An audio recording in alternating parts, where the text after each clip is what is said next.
Хочешь — верь, хочешь — не верь, а дело было так.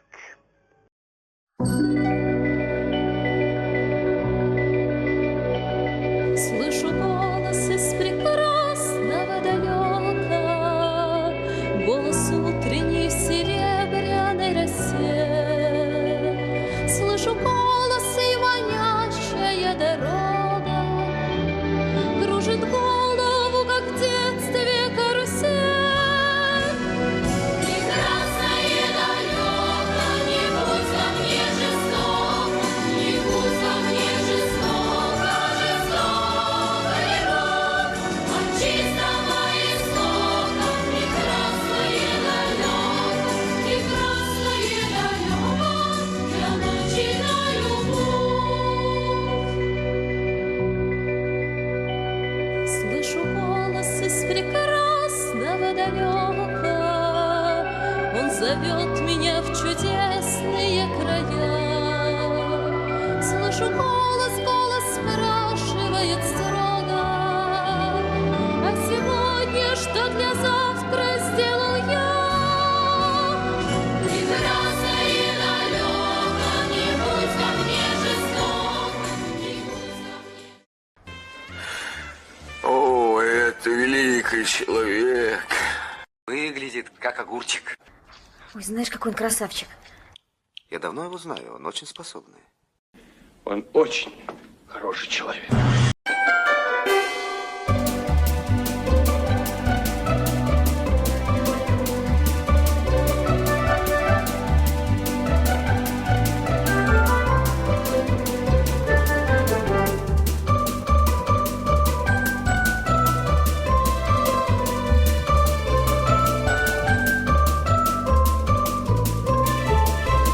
Имею желание купить дом, но не имею возможности. Имею возможность купить козу, но не имею желания. Да. Так выпьем за то, чтобы наши желания всегда совпадали с нашими возможностями.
Жить, как говорится, хорошо. А хорошо жить еще лучше. Точно.